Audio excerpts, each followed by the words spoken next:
Hi, spooky people. Welcome to the Spooky and Weird with Sue St. Blaine. I am your host. Jasper is here as always.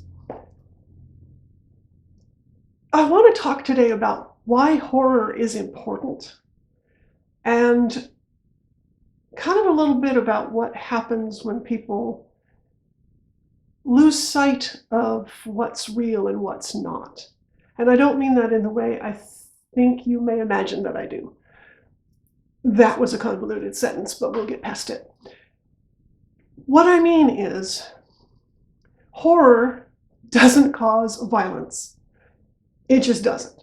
If someone doesn't have violence inside of them already, a horror movie is not going to make them suddenly go all slashy. Video games don't make people violent. Dungeons and Dragons doesn't make people violent. Heavy metal doesn't make people violent.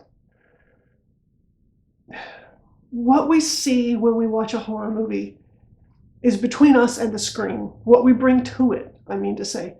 All art is between the viewer and the medium. And for some people, and I think this isn't uncommon, for some of us, we go ahead and work through things, through what scares us, even if it's subconscious. It's important to be in touch with our dark side. It's there, whether we like it or not, whether we acknowledge it or not. It's there.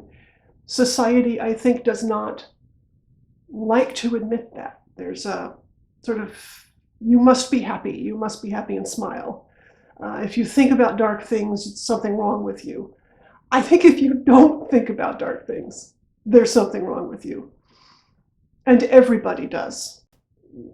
The more we sort of squash those things, the more we ignore them or tell ourselves and others that they're bad, that you must smile and be happy, that's just not healthy. And really bad things can happen when you let yourself be controlled by society's wishes. That sounds really trite, but it's true.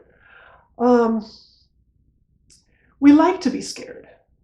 We like to be scared, and we know that when we watch a movie, we're in a safe place. There's really no actual threat. I think that's healthy, and I think it's fun to scream with everybody else. You see something just awful happen, just hideous, just really cruel and horrible, and I'm laughing because it's not real. It's fun. There is a charm to slashers, especially 80s slashers. There's a charm to it. It's fun. It just is. But this can also make it easier to deal with the horrors that humans invent. Speaking of, I was in high school in the 1980s.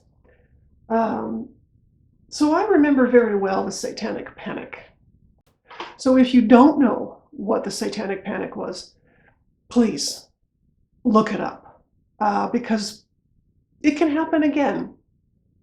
Actually, it probably has, to some extent or another. At any rate, as a little bitty kid, I kind of had an idea that adults were just kind of not so very bright. But when the Satanic Panic happened, I think I was 13 or 14. And it reinforced that very well, to know that adults are very, very stupid. I was flabbergasted at the time that people thought this was real, that they actually thought these things were happening.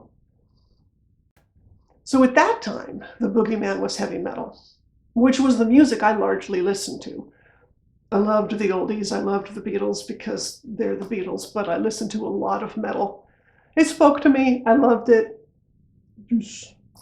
So they went after that as something that was evil and was going to go ahead and make people kill babies. Apparently there were large communities, covens, I guess, of Satanists who would go into basements and they would go ahead and sacrifice babies to Satan, obviously. And this was absolutely believed. People's lives were ruined behind this. The daycare centers that were shut down and people were arrested and they stayed in jail. People stayed in jail.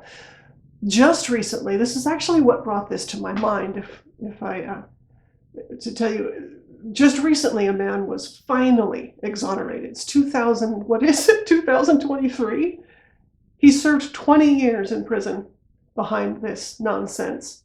He's been out, I think he was out for 10 years. I may have those numbers wrong, but I know he served 20 years for nothing, absolutely nothing, and he was just exonerated. That's pathetic. That's basically, he was put in jail for what was basically Salem. Metal was going to destroy the world. Metal was going to turn good church-going children into Satanists who were going to, I don't know, more baby killing, I suppose. That is horror.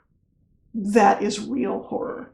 When you have grown adults coming together, telling each other stories over and over and over again. They get bigger and bigger and more ridiculous.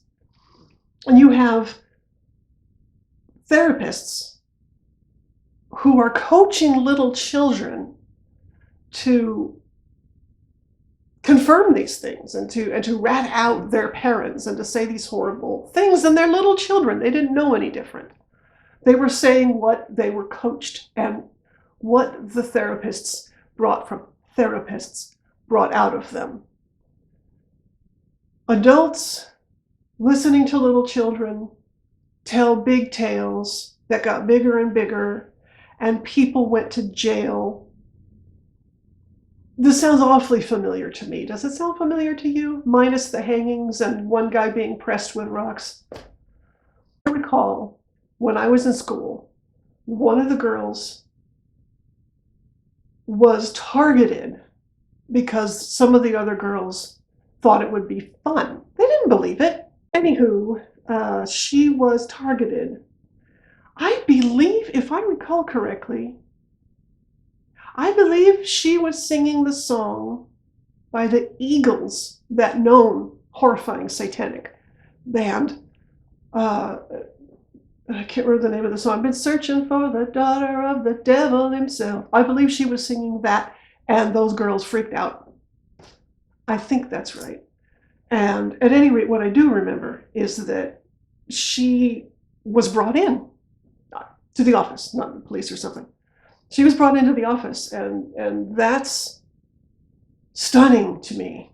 That's terrifying. That is not something that should happen, well, then in the 20th century. It shouldn't have happened in the 19th century, for fuck's sake. I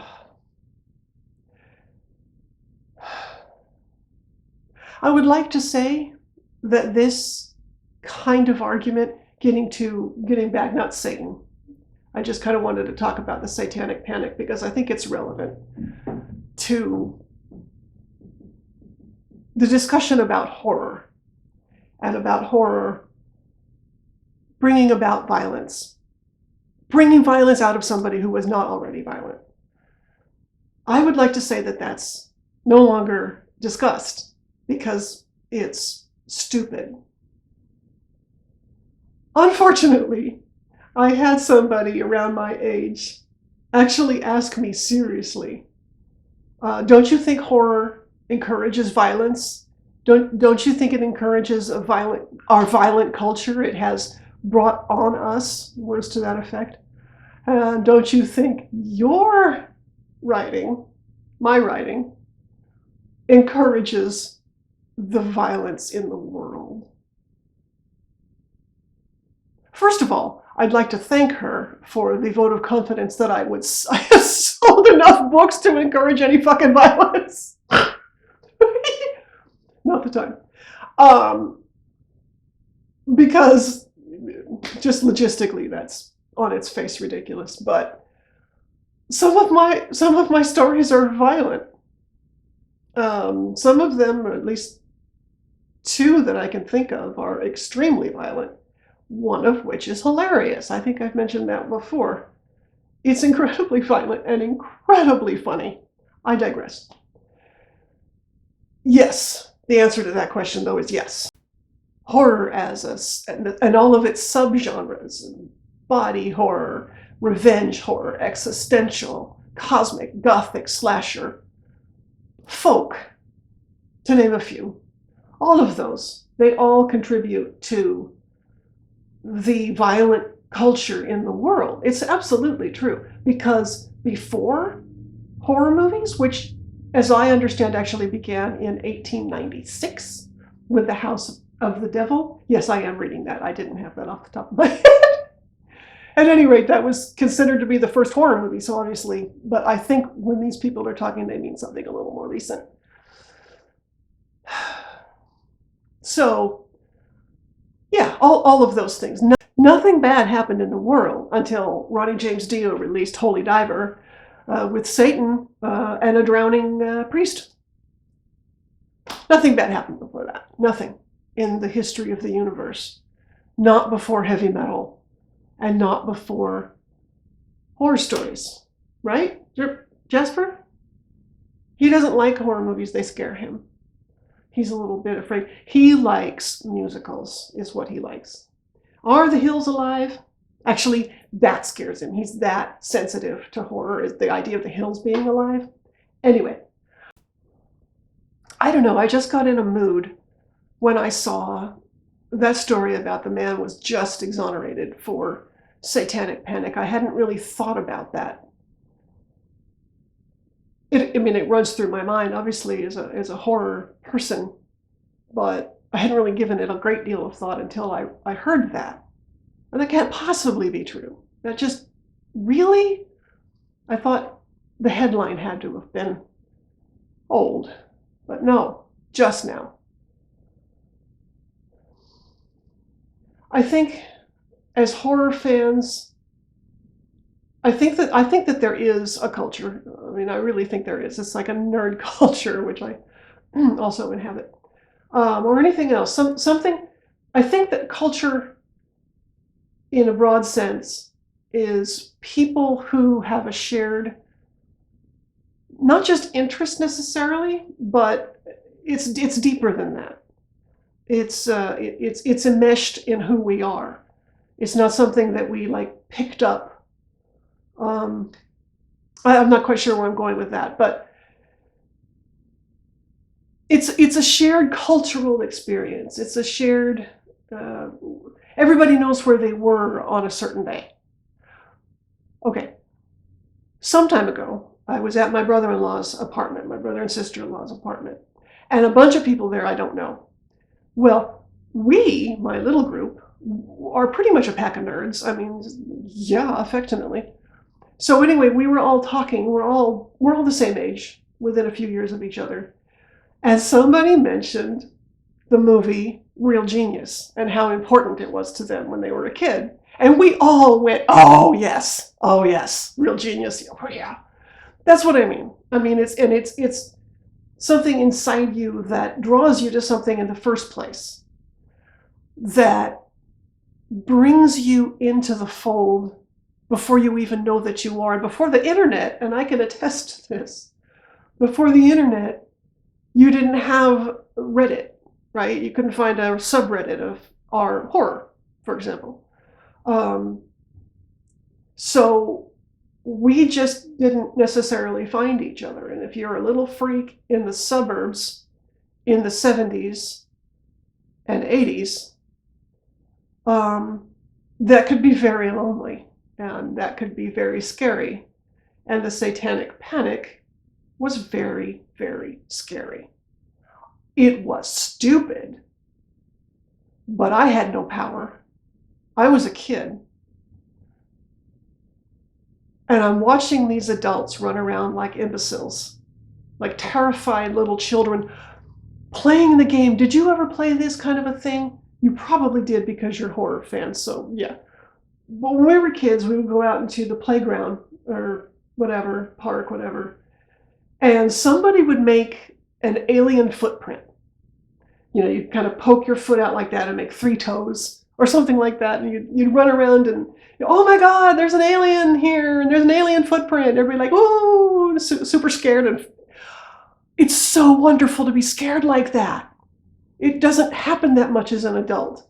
So, anyway, my point being is that everybody would congregate. They'd be, oh, look, and then we'd start all talking, and it would, and oh, this person hasn't heard this yet, so you're going to bring them over to look at it, and this person hasn't heard it yet. So like a little game of telephone, like a little game of alien telephone. But we were children. Well, that was an abrupt cut. Once again, technical difficulties. I lost about 10 minutes, I guess. So I guess just to kind of wrap it up and get to where I was going with this, if you don't like horror, don't watch it. There's genres of horror I don't like. I don't watch them. But the people who enjoy it, enjoy it. And some of those people are my friends, and to my knowledge, they've never gone on a sort of chainsaw massacre, let's say. This, it just doesn't cause violence if violence isn't already there. Again, for the balcony, it doesn't cause violence if violence is not already there. If you have a young person here that what they like is bad, that they're evil, that they're going to hell, maybe they internalize that, and maybe they aren't such happy people. Maybe they do turn outward. That makes violent people. The movies do not. Maybe if you don't like horror or you don't think you do, go ahead and sit down with somebody and watch a little movie. Just something easy. I wouldn't necessarily start out with body horror. Maybe start out with The Lady in White. That's a sweet little ghost story, just a straight ahead little ghost story. It's okay if you don't like it. Not everybody does. I don't like sports. I don't get sports. I don't care about sports, but some of my friends do. They love it. So that's great. Yay. But let people like what they like. I think I'm just really, really tired because of this brought up so much stuff. The 80s and all that bullshit. Um, so I guess it was kind of a rant this time. But I just felt like I needed to say it. And I felt like people need to think about it in a way. Maybe don't go hysterical when you hear something really, really maybe think critically. Maybe go, satanic rings. Does that sound like a thing that would probably happen? No. Maybe think.